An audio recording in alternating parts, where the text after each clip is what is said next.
Nah, kita akan bahas yang namanya gaya Lorentz atau gaya magnet. Dari nama gaya magnet, ataupun kalau nama orangnya Lorentz. Nah, nama Lorentz sendiri nanti tidak hanya di magnet saja, tapi kalau di dunia fisika itu akan ada di relativitas khusus. Dimana kita nggak ke arah relativitas khusus ya. Secara kita dasar saja lah, gaya magnet cukup. Nah, apa itu gaya Lorentz?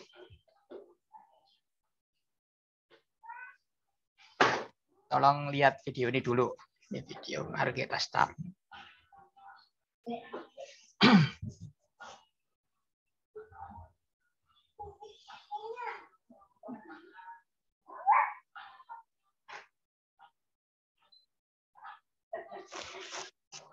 Ya, dari judul Hans Ørsted's Experiment.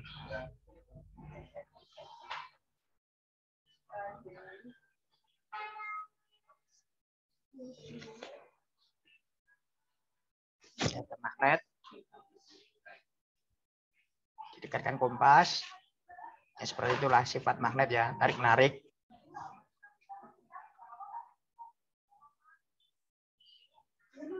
Oke. Yang didekatkan dengan magnet kalau seperti itu. Ternyata kalau ada seperti ini, ada kabel sama baterai, dihubungkan kabelnya. Nah, ternyata jarum kompas bergeser.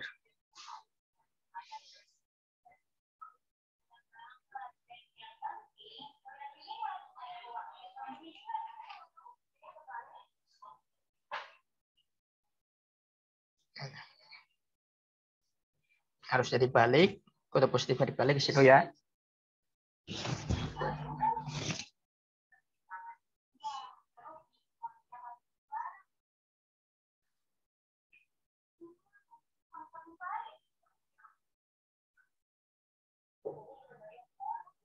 Nah, apa yang menyebabkan si jarum kompas itu bergeser seperti itu?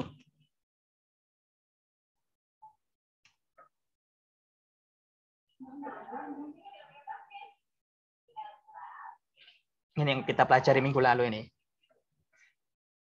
Yang kawat lurus menghasilkan medan magnet di sekitarnya.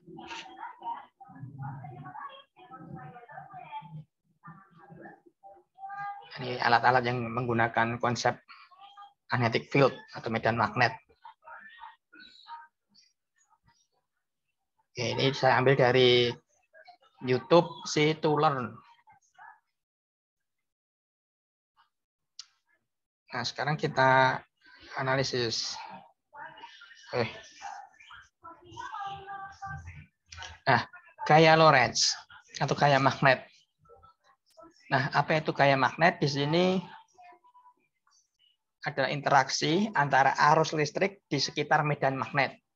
Jadi kita punya medan magnet luar. Nah, di situ medan magnetnya adalah kompasnya. Kemudian yang kita interaksikan arus listrik. Nah, ternyata arus listrik yang minggu lalu kita bahas ternyata ada sekitar medan magnet di sekitar arus listrik berinteraksi sama medan magnet juga ternyata. Nah, ini muncullah gaya magnet. Nah, dari sini akan bergeser yang menjadi seperti ini. Nah, ini munculnya gaya magnet. Nah, kenapa kok si jarum kompas ini kok bisa bergeser? Ya karena adanya gaya Lorentz atau gaya magnet. Oke, jadi si kompas ini bergeser karena adanya gaya magnet.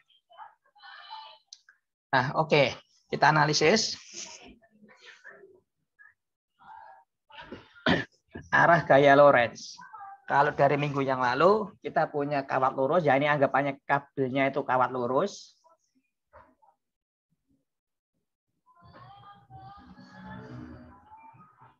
Nah, seperti itu.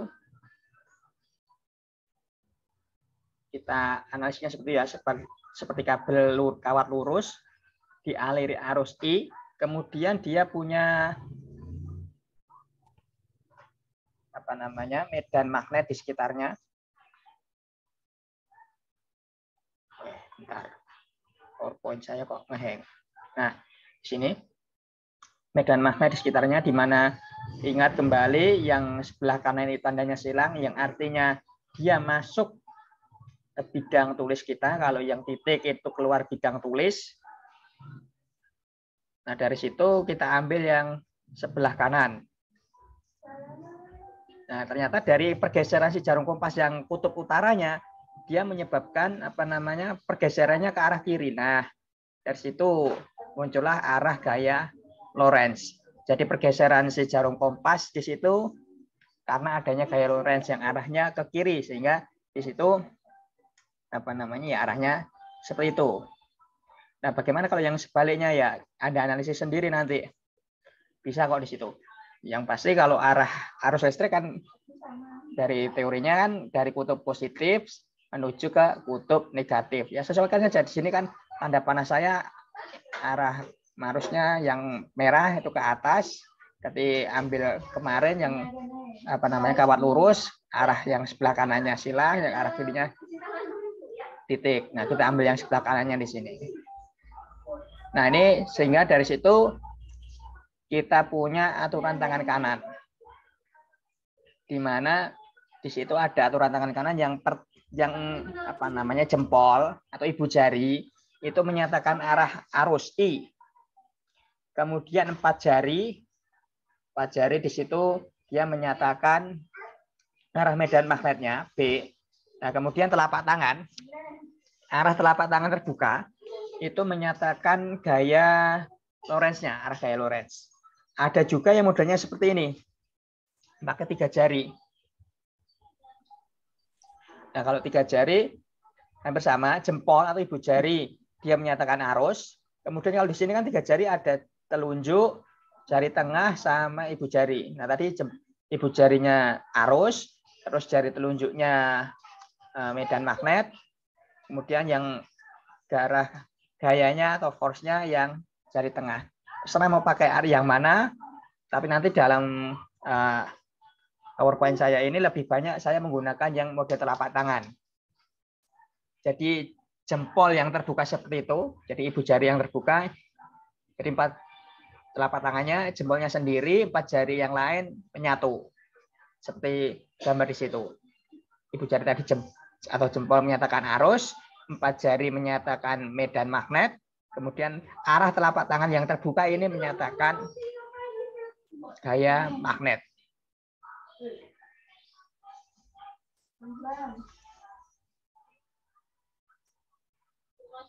Nah, kita analisis ini. Gaya Lorentz pada 2 kawat lurus berarus. Sekarang kalau yang minggu lalu hanya 1 kawat lurus. Kemudian, nah sekarang kompasnya itu kita ganti kawat lurus yang lain. Nah, kan tadi interaksinya antara medan magnet sama medan magnet. Nah, di sini otomatis juga akan ada, karena kawat lurus yang satu punya medan magnet sendiri, kawat yang lain, yang lurus yang lain juga punya medan magnet sendiri. Nah, oke, untuk kawat yang pertama, arah arusnya ke atas, kita sebut I1, dia punya medan magnetnya seperti itu, yang sebelah kanan ada tanda silang, sebelah kiri tanda titik. Tadi tanda silang artinya dia masuk ke bidang tulis kita, atau di sini masuk ke monitor. Kemudian kalau yang titik, ini keluar dari monitor atau keluar dari bidang tulis. Nah, di sini kemudian ini kan ada medan magnet. Kayak tadi, ini anggapannya sekarang kompas. Si yang warna merah ini ke kompas. Kemudian nah ada arus yang lain. Ada arus yang lain. I2 di situ. Arah arusnya ternyata sama kayak yang pertama. Arah arusnya ke atas. Nah, dari analisis yang tadi sesuai aturan tangan kanan, berarti yang kita tinjaukan I2-nya di sini. Arah arusnya adalah I2, berarti jempolnya kita tempelkan di I2. Kemudian 4 jari yang lain menyatakan B1. Jadi B1 itu merupakan tadi arah medan magnet akibat arus yang merah atau I1 di situ. Ya, akibat I1 itu muncul B1. Nah, sehingga si I2 itu akan mengalami gaya apa ini dinamanya, gaya Lorentz ke arah kiri. Tadi kalau yang kita analisis kompasnya, tapi di sini sekarang kompasnya kita ganti I1, tapi yang kita analisisnya I2.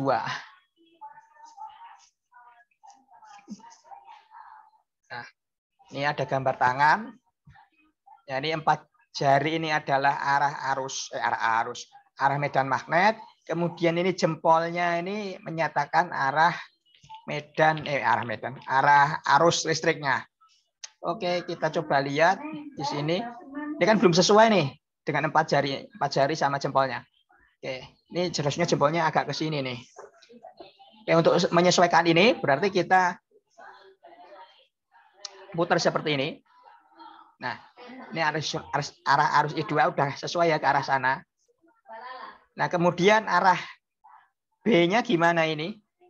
Dia kan arah B-nya dia menuju bidang tulis, masuk bidang tulis. Nah, ini saya untuk animasinya agak sedikit bingung, bisanya cuma begini nih. Jadi pas dia mengarah seperti ini, dia artinya B1-nya ke arah belakang monitor ya. Nah itu arah belakang monitor. Nah sehingga pas kita arah belakang monitor, nah lihatlah arah arah gaya Lorentz-nya kemana. Nah, pas seperti ini nih. Jadi pas 4 jari ke arah belakang. Nah, arah gaya Lorentz-nya kemana di situ? Ke arah kiri kan? Nah, kita analisisnya seperti itu tuh. Menggunakan aturan tangan kanan yang modelnya telapak seperti ini. Nah, sekarang kalau kita balik sekarang. Sumber medan magnetnya dari I2. Berarti akan memunculkan medan magnet di sekitar kawat I2, yaitu B2. Gambarnya hampir sama di sini. Nah, sekarang karena kawat I1 sekarang saya letakkan di sebelah kiri. Nah, jika saya ambil yang titik-titik aja tuh, simbol yang titik di situ. Nah, di sini arah gaya Lorentz-nya dia ke arah kanan. Ya, kita analisis. Ini jempol udah menyatakan I1 sekarang untuk I1-nya ya. Ini jempol menyatakan I1 berarti dia ke atas sesuai. Nah, kemudian arah medan magnetnya dia pas arah ke depan. Jadi pas si 4 jarinya itu ke arah depan. Ini agak susah bayanginnya. Animasinya cuma bisa begitu. Nah, pas arah ke depan, arah telapak tangannya yang mana ini? Nah ini ke sini nih, ke sana. Ke arah kanan. Nah, dari sini bisa kita simpulkan ketika ada 2 buah kawat lurus yang berarus, arah arusnya itu sama, ya. Ini arah arusnya sama. Berarti mereka akan saling berinteraksi. Nah, interaksinya seperti apa di sini? Interaksinya seperti ini nih. Terlihat dari arah kedua buah gaya ini, di mana arah gayanya saling mendekati. Jadi di sini karena arah gayanya saling mendekati, mengakibatkan si kawatnya itu bengkoknya seperti itu tuh. Jadi bending seperti itu, bengkok ya, seperti itu.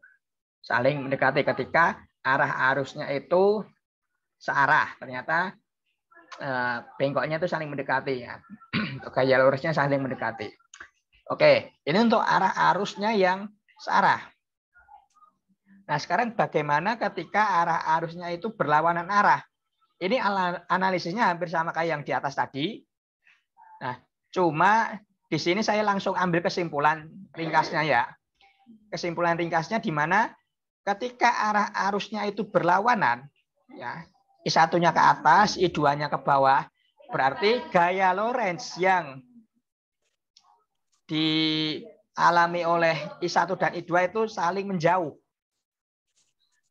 Ya, itu kesimpulan dari yang ini untuk arah arus yang berlawanan. Ini arah arus I ke atas, arah arus I2 ke bawah itu saling berlawanan.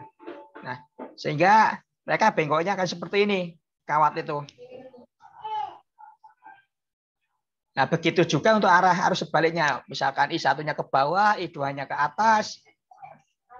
Nah, ini akan mengakibatkan si kawat itu saling menjauh. Seperti ini juga. Nah, ini kesimpulan yang kita peroleh dari analisis tangan kanan tadi. Ini baru kita lihat interaksinya ya seperti apa.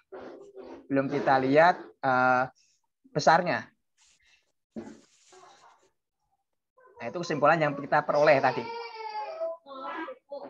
Nah, sekarang kita punya perumusan. Nah, ingat yang minggu lalu kita punya kawat lurus berarus. Di mana di sini arusnya I1 akan mengakibatkan B1. Di mana nilai B1 adalah seperti ini. U0I per 2PR. Karena di sini kita nyebutnya I1-nya adalah ya seperti itu. I1 ya. I1 seperti itu per 2PR. Semoga masih ingat tentang minggu yang lalu untuk kawat lurus. Bentuk B1-nya seperti itu. Yang berjarak R ya. Nah, kemudian di sini kita rumuskan di mana F. Nah, ada I2 yang kita rumuskan di I2-nya. F yang di I2 di situ. Nah, tadi akibat B1 berinteraksi dengan I2 ya. Di sini interaksinya B1 dengan I2 sehingga akan memunculkan perumusan yang seperti ini. Kita cuma mengalih-alihkan saja. F B1 I2 kalikan L di mana L adalah panjang kawat. Nah, kemudian ada sin theta. Nah, theta di situ sudut antara I dengan B. Nah, kalau di kasus kita ini secara umum ada tetanya, cuma kalau kasus yang seperti ini mesti tetanya itu 90 derajat. Sehingga nilai sinusnya, nilai sinus 90 itu 1. Nah, sehingga perumusannya jadi seperti ini. Ini dengan memasukkan nilai B1 yang sama dengan mu0I 1 per 2 PR. Oke, penulisannya saya ubah. Jadi F sama dengan mu0 I1 I2 per 2 PR dikalikan L. Oke, ini untuk besarnya gaya Lorentz atau gaya magnet. Nah, oke, kita berikan contoh. Ada dua buah kawat sejajar masing-masing dialiri arus I1 6 ampere dan I2 8 ampere yang arahnya sama. Oke, arahnya sama seperti itu. Saya anggap arahnya ke atas. Tapi untuk yang arah sama nggak ada yang saya balik ya, jadi arah ke bawah. Kemudian di situ terpisah sejauh 20 cm. Nah, R-nya 20 cm saya ubah di situ R sama dengan 2 kali 10⁻⁻1 dengan ada mu0 di situ. Nah, yang ditanyakan adalah hitunglah besar gaya magnet persatuan panjang. Ya, ada persatuan panjang di situ. Artinya persatuan panjang itu, nah kita punya perumusan ini kita ubah seperti ini nih. F sama dengan mu0 I1 I2 per 2 PR kali L. Nah, L-nya yang ruas kanan kita pindah ke ruas kiri. Ini yang kita maksud sebagai ini. Gaya magnet persatuan panjang. Kemudian sini ada tentukan arahnya juga ya nanti. Oke. Nah, dari situ kita masukkan angkanya F per L 4Pi kali 10⁻⁷, I1-nya 6, I2-nya 8, 2Pi kali R, R-nya adalah 2 kali 10⁻⁻1. Sehingga dari situ 4Pi-nya kita coret. 6 kali 8 adalah 48 kali 10⁻⁻6. Ya, ini 10⁻⁷ tambah 10⁻⁴. Atau kita ubah bentuknya seperti ini. 4,8 kali 10⁻⁻5. Oke, sampai sini ada yang mau ditanyakan dulu sebelum kita lanjut?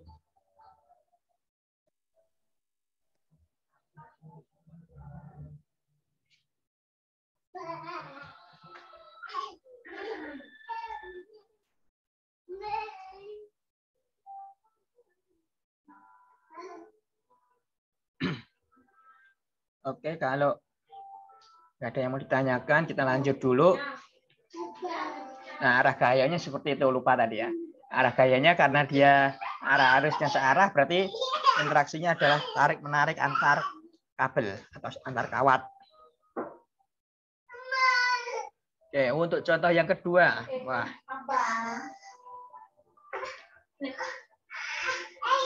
Sekarang kita punya 3 kabel atau 3 kawat yang arusnya sama di situ I1, I2 dan I3 besarnya sama 4 ampere. Yang ditanyakan hitunglah besar gaya Lorentz persatuan panjang juga sampai pada kawat 1 beserta arahnya. Oke. Nah, kita analisis. Tadi kita punya patokan tadi untuk minimal 2 ya. 2 apa namanya? 2 kawat yang arah arusnya sama arah arusnya berbeda. Oke, kita ingat di sini.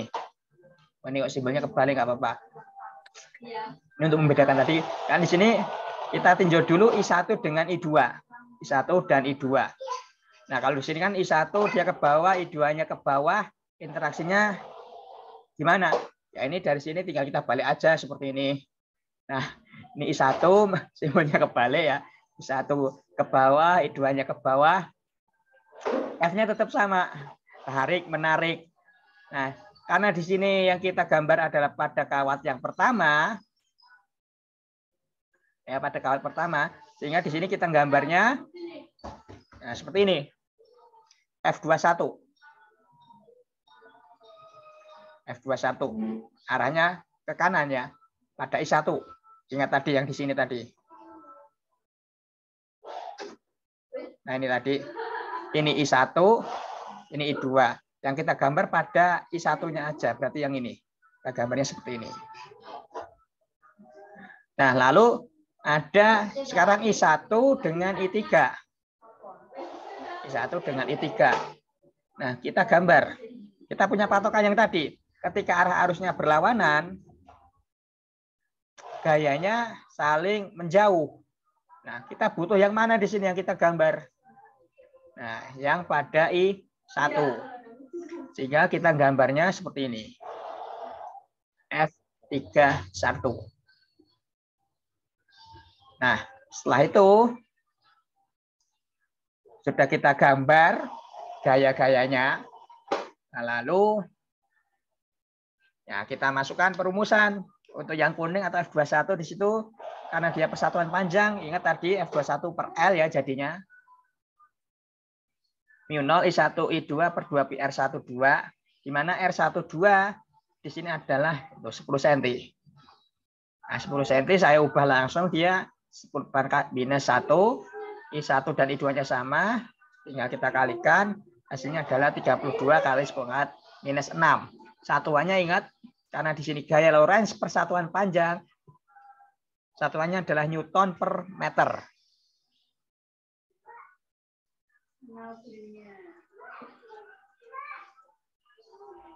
Nah, lalu untuk F31 ada mu0 I1 I3 per 2 pi R13. Nah, cuma di sini R13 belum ada di sini. Adanya R12 dan R23. Nah, mau nggak mau ya di sini kita jumlahkan dulu nih. 10 tambah 5 adalah 15, jadikan meter jadi 10 minus 2. I1 sama I3 sama. Nah, dari situ hasilnya saya ambil yang atas ya di sini.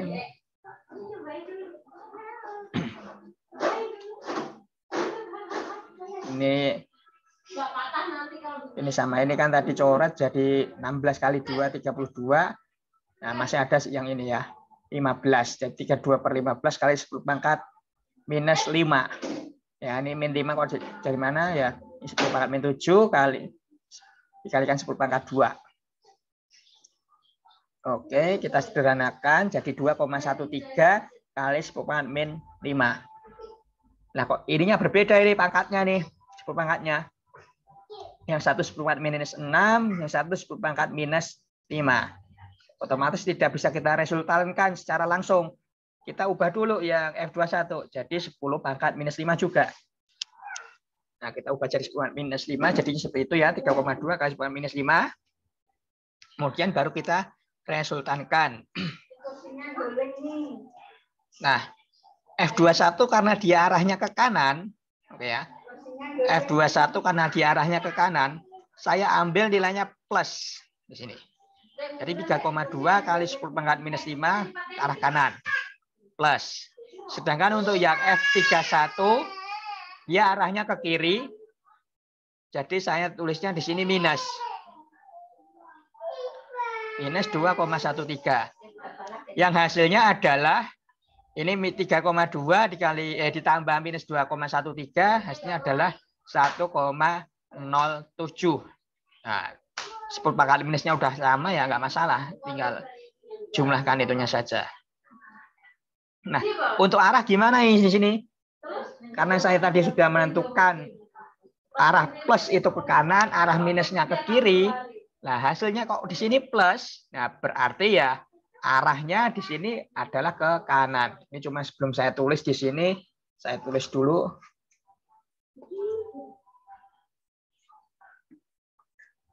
Di sini ke kanan.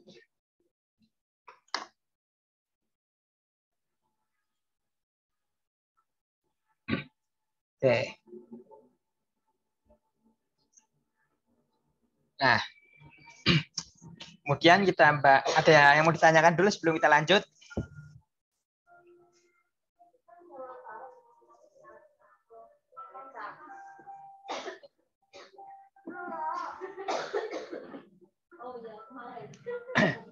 Oke, kalau nggak ada yang mau ditanyakan, kita lanjut dulu.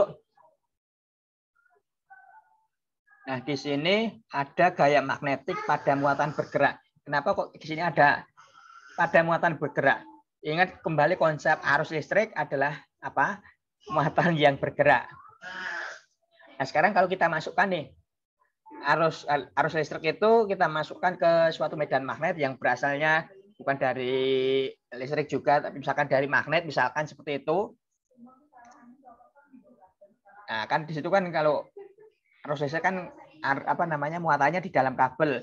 Nah, sekarang kalau kita punya muatan yang seperti ini nih, bebas. Misalkan proton gitu ya. Proton, kita ulangi. Nah, proton yang warna ungu itu dia memasuki medan magnet. Yang bentuknya seperti itu, tanda silang. Analisis kita. Dia memasuki bidang tulis untuk medan magnetnya. Sedangkan si muatan dia bergerak, otomatis dia punya V di situ. Ya, punya V kecepatan. Yang awalnya ke kanan, ternyata setelah dia memasuki medan magnet, dia akan belok. Seperti itu. Kita ulangi lagi. Nah, seperti itu. Belok seperti itu. Nah, dari sini sebenarnya bisa kita turunkan perumusannya dari FBIL tadi. Nah, di sini kita langsung berikan perumusan jadinya aja. BIL sin theta kan kalau tadi. Nah, di sini langsung kita ubah menjadi BQV sin theta. B-nya adalah ini, medan magnet ini besarnya. Kemudian Q adalah besarnya muatan si ini, yang ungu. Kemudian V adalah kecepatan si muatan. Nah, di mana untuk theta, kalau tadi theta di awal adalah sudut antara I dengan B. Nah, I kan muatan yang bergerak. Nah, jadi I-nya saya ubah menjadi sudut antara ini V dengan B. Ini tadi kalau di sini ada muatan, dia bergerak ke kanan, yang otomatis dia akan jadi arus di situ. Walaupun cuma satu di situ. Nah, di sini sekarang kita lihat analisis gayanya. Nah, kita menggunakan telapak tangan lagi, lebih banyak pakai telapak tangannya di sini.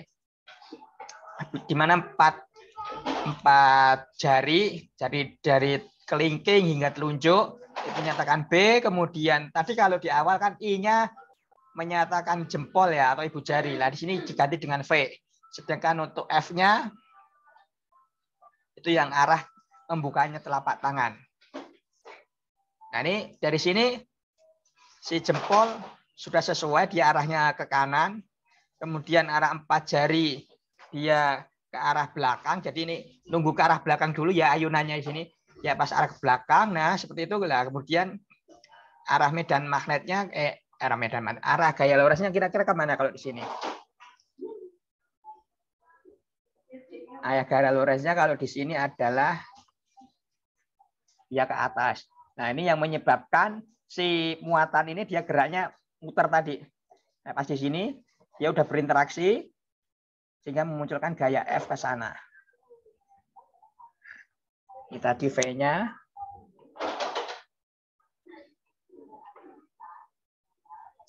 Nah, V-nya ke arah sana. B ke arah sana. Nah, ini F inilah yang menyebabkan si si muatan itu bergeraknya ke arah atas. Nah, ini kan ya di sini masih punya kecepatan, habis kecepatannya mungkin karena ya kehabisan kecepatan, jadi sehingga akan bergeraknya seperti itu.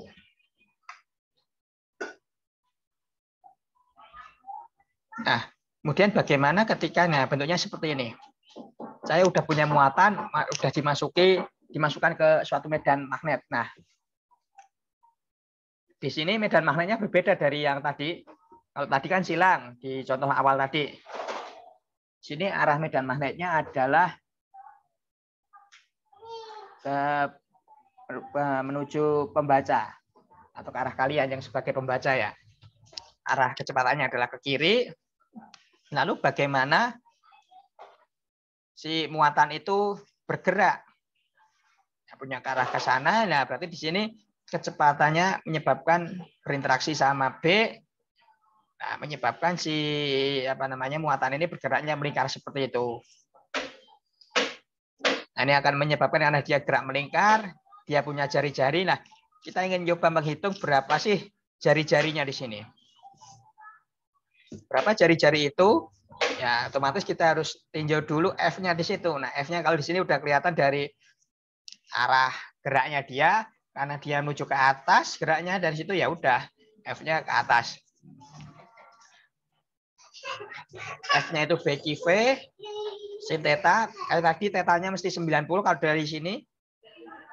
Kemudian ingat di fisika dasar 1 atau fisika gerak, itu ada gaya sentripetal yang perumusannya adalah mv kuadrat per r. Nah, kita gabungkan karena dia merupakan yang gerak melingkar. Ya, kita satukan rumusnya ini. Ruas kanannya BQV, ruas kirinya mv kuadrat per r. Nah, kita bisa nyari R-nya seperti ini jadinya. R sama dengan mv per BT. Ini kan V-nya kita coret 1, ya kan? Nah, mv per r, BQR-nya saya pindah ruas ke kanan boleh, tinggal BQ-nya pindah ruas ke kiri, sama aja penulisannya. Untuk yang bingung kenapa kok di situ, kemudian ini keterangannya. R adalah jari-jari lintasan, ini yang kita cari. Kemudian M adalah massa partikel bermuatan, karena tadi bermuatan. Nah, di sini kira-kira partikelnya bermuatan apa? Positif atau negatif? Yang menyebabkan geraknya seperti itu. Oke, kenapa F-nya ke atas? Nah, ini kenapa geraknya ke atas? Ini dari sini. Oke, kita punya telapak tangan. Coba gunakan tangan Anda sendiri deh. Kemudian kita sesuaikan tadi.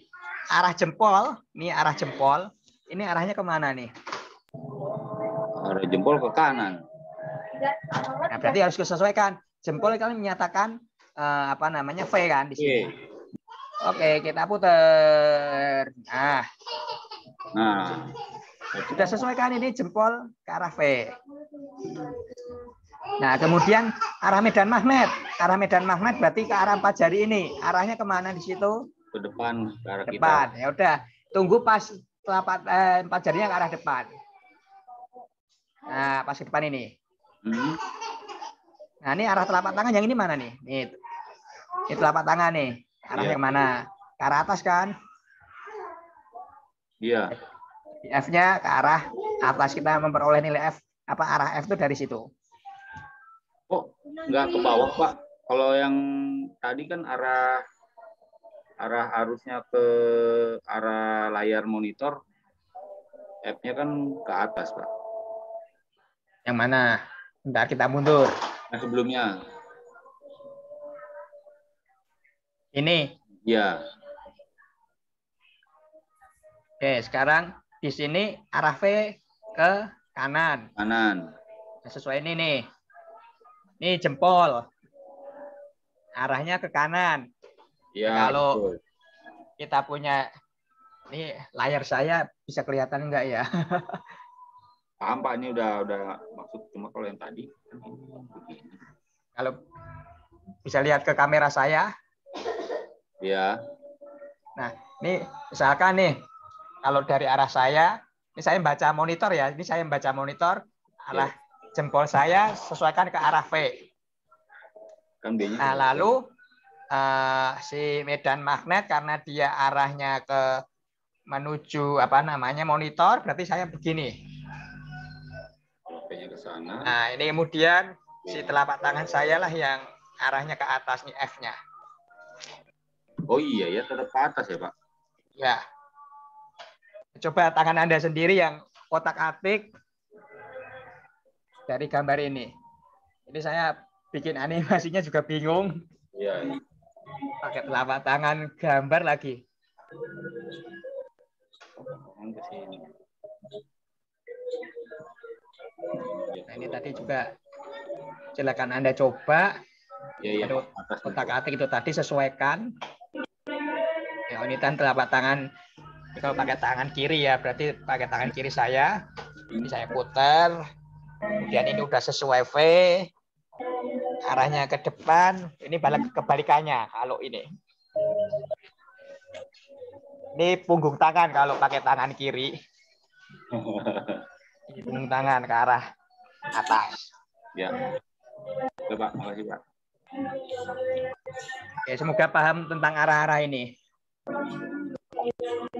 Ini contoh cuma sederhana saja. Sebuah partikel bermuatan segitu 5 mikrokulom bergerak membentuk sudut 30 derajat terhadap medan magnet homogen. Nah, kemudian ada yang enggak di sini. Kemarin kita medan magnet satuannya apa? Minggu lalu satuannya adalah Tesla. Tapi di sini saya menyatakan digunakan Weber per meter kuadrat. WB di sini adalah Weber. Ini diperkenalkan juga satuan yang lain, Weber per meter kuadrat.